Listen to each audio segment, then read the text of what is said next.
사도신경으로 우리의 신앙을 고백하겠습니다. 나는 전능하신 아버지 하나님 천지의 창조주를 믿습니다. 나는 그의 유일하신 아들 우리 주 예수 그리스도를 믿습니다. 그는 성령으로 잉태되어 동정녀 마리아에게서 나시고 본디오 빌라도에게 고난을 받아 십자가에 못 박혀 죽으시고 장사된 지 사흘 만에 죽은 자 가운데서 다시 살아나셨으며 하늘에 오르시어 전능하신 아버지 하나님 우편에 앉아 계시다가 거기로부터 살아있는 자와 죽은 자를 심판하러 오십니다. 나는 성령을 믿으며 거룩한 공교회와 성도의 교제와 죄를 용서받는 것과 몸의 부활과 영생을 믿습니다. 아멘. 찬송 105장입니다. 찬송 105장입니다. 오랫동안 기다리던 주님 강림하셔서 죄에 매인 백성들을 자유 얻게 하시네. 주는 우리 소망이요 힘과 위로 되시니 오래 기다리던 백성 많은 복을 받겠네. 모든 백성 구하려고 임금으로 오시니 영원토록 우리들을 친히 다스리시네. 죄로 상한 우리 마음을 은혜로써 고치고 주의 빛난 보좌 앞에 이르도록 하소서. 아멘. 하나님, 은혜를 감사드립니다. 명절 연휴를 시작하며 그럼에도 불구하고 잊지 않고 저희가 기도로, 찬양으로, 말씀으로 주님 앞에 나아오게 하시니 감사합니다. 날마다 우리의 생각이, 우리의 마음이 하나님을 향하게 도와주시고 예수 그리스도께서 이 땅에 오신 것을 다시 한번 상기하며 그 하나님의 은혜에 감격하며 하나님을 온전히 우리 삶의 중심으로, 구주로 다시 한번 모시는 우리 모두가 될 수 있도록 도와주시옵소서. 감사드리며 예수님의 이름으로 기도드립니다. 아멘. 하나님의 말씀 마태복음 2장 1절부터 12절까지의 말씀입니다. 마태복음 2장 1절부터 12절까지의 말씀을 제가 봉독하겠습니다. 헤롯 왕 때에 예수께서 유대 베들레헴에서 나심에 동방으로부터 박사들이 예루살렘에 이르러 말하되 유대인의 왕으로 나신 이가 어디 계시냐? 우리가 동방에서 그의 별을 보고 그에게 경배하러 왔노라 하니 헤롯 왕과 온 예루살렘이 듣고 소동한지라. 왕이 모든 대제사장과 백성의 서기관들을 모아 그리스도가 어디서 나겠느냐 물으니 이르되 유대 베들레헴이오니 이는 선지자로 이렇게 기록된 바 또 유대 땅 베들레헴아 너는 유대 고을 중에서 가장 작지 아니하도다. 내게서 한 다스리는 자가 나와서 내 백성 이스라엘의 목자가 되리라 하였음이니이다. 이에 헤롯이 가만히 박사들을 불러 별이 나타난 때를 자세히 묻고 베들레헴으로 보내며 이르되 가서 아기에 대하여 자세히 알아보고 찾거든 내게 고하여 나도 가서 그에게 경배하게 하라.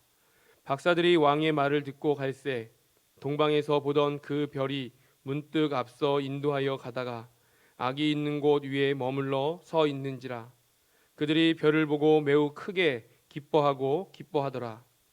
집에 들어가 아기와 그의 어머니 마리아가 함께 있는 것을 보고 엎드려 아기께 경배하고 보배압을 열어 황금과 유향과 모략을 예물로 드리니라. 그들은 꿈에 헤롯에게로 돌아가지 말라 지시하심을 받아 다른 길로 고국에 돌아가니라. 아멘. 우리가 마태복음 1장부터 이어서 계속 살펴보고 있기 때문에 예수님의 탄생과 관련된 내용들을 우리가 계속해서 묵상하고 있습니다. 제가 어릴 때 기억을 더듬어 보면 성탄절에 대한 기억은 그냥 마냥 좋았던 것 같습니다. 학생들이 많지는 않았지만 한 사람당 4개씩, 5개씩 이 발표회에 참여하게 되고 또 어른들이 음식을 차려주고 교회가 한 2주 정도는 잔치 분위기였던 것 같았습니다.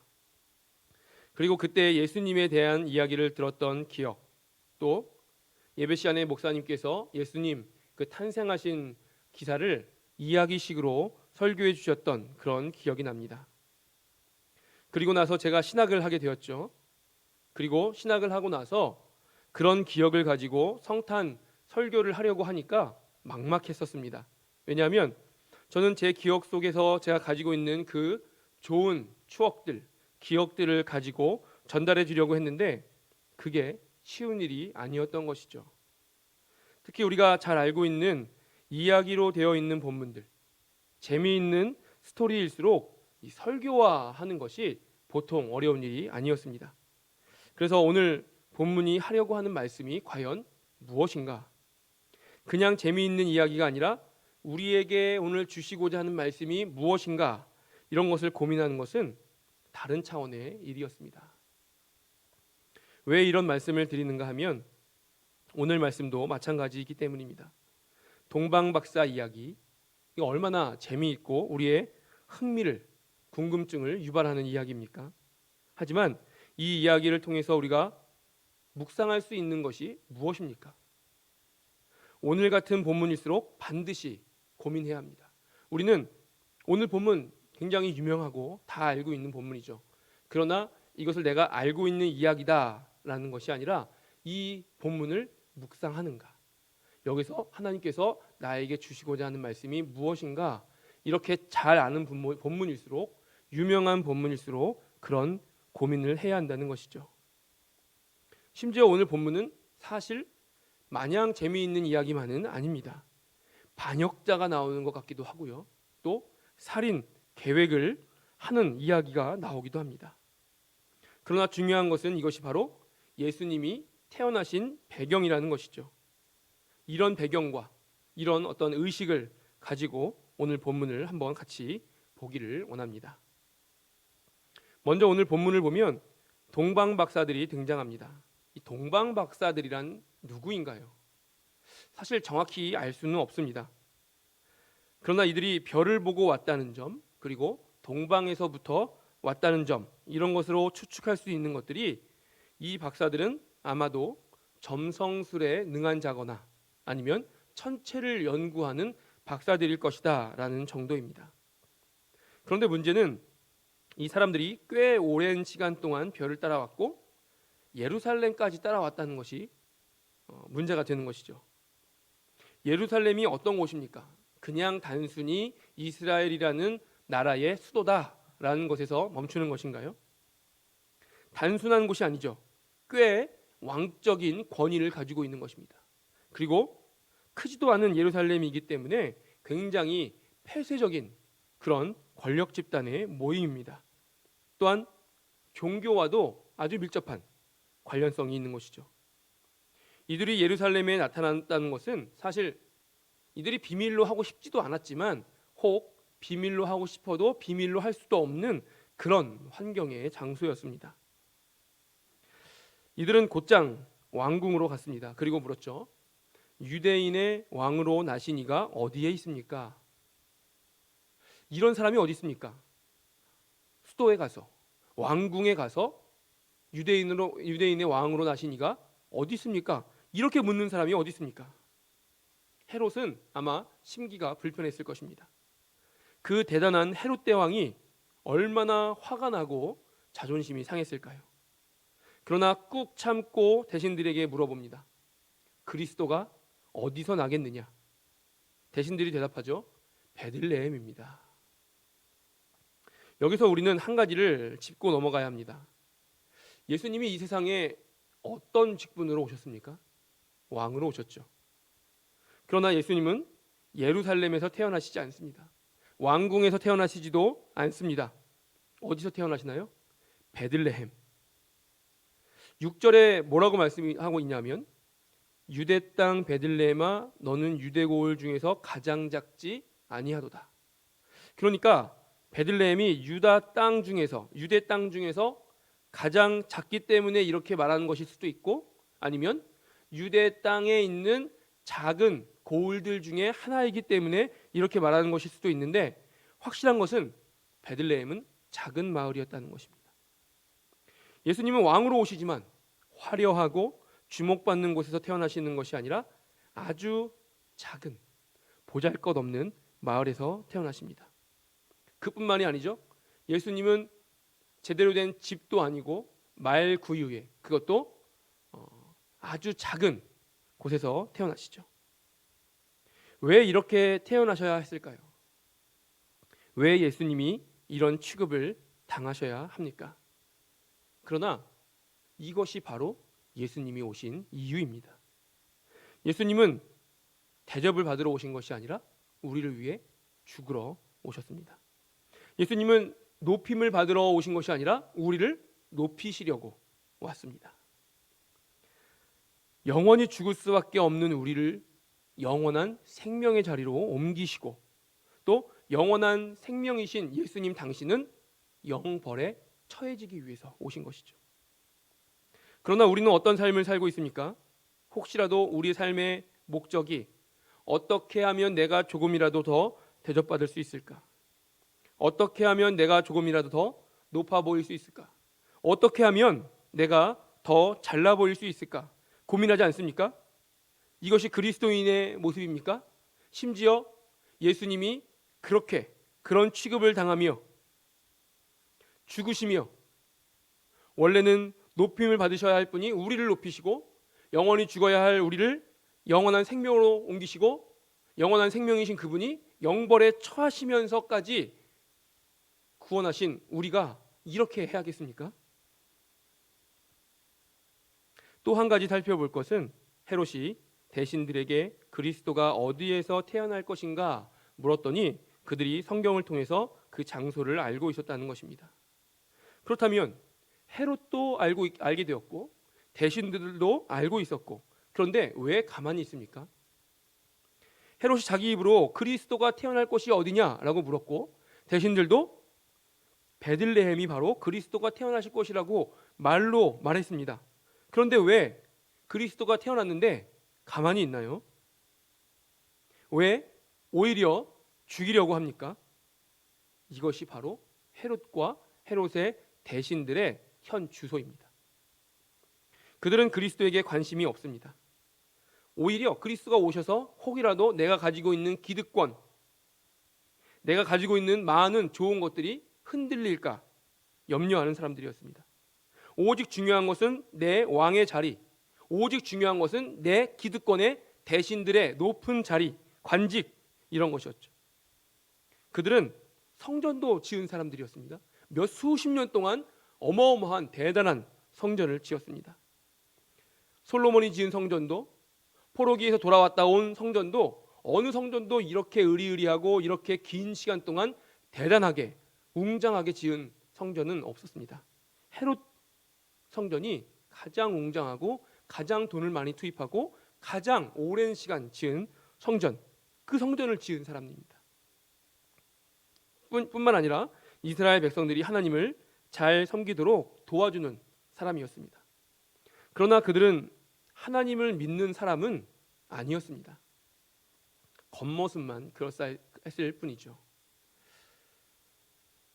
우리가 마지막 살펴볼 한 가지는 이 동방 박사들이 아기 예수께 예물을 가져왔다는 것입니다. 그런데 이 예물이 무엇입니까? 황금과 유향과 몰약입니다.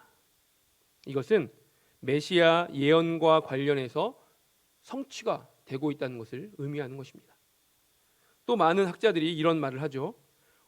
황금은 왕을 상징하고 유향은 신성을 상징하고 몰약은 그분의 예수님의 고난을 상징한다라고 말합니다.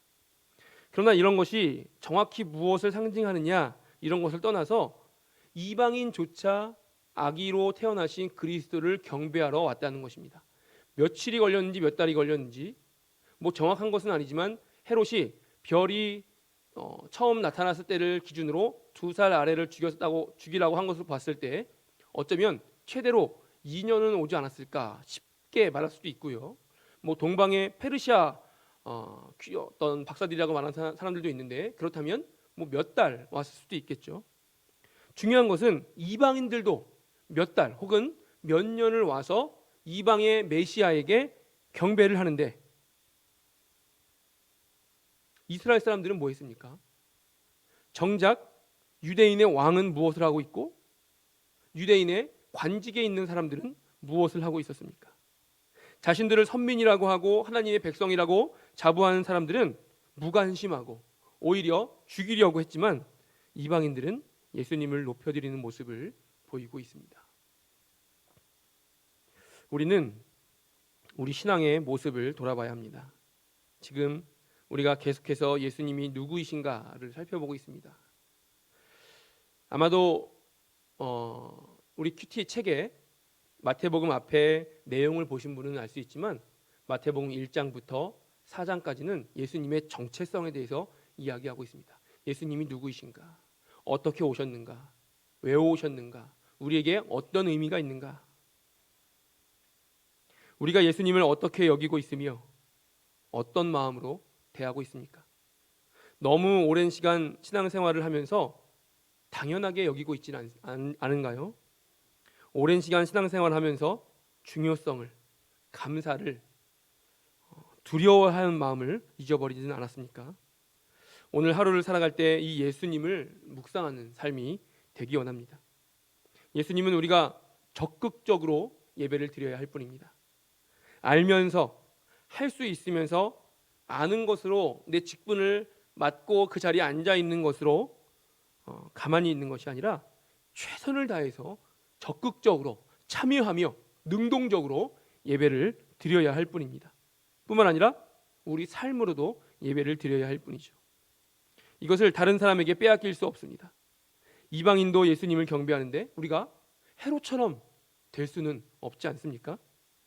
늘 예수님과 동행하며 예수님이 누구이신가, 나에게 어떤 분이신가, 왜 이 땅에 오셨는가를 묵상하며 더 성숙한 그리스도인으로서 살아가는 저와 여러분 되시기 원합니다. 하늘에 계신 우리 아버지, 아버지의 이름을 거룩하게 하시며 아버지의 나라가 오게 하시며 아버지의 뜻이 하늘에서와 같이 땅에서도 이루어지게 하소서.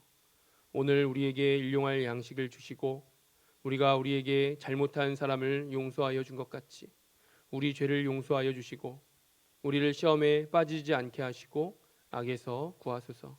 나라와 권능과 영광이 영원히 아버지의 것입니다. 아멘.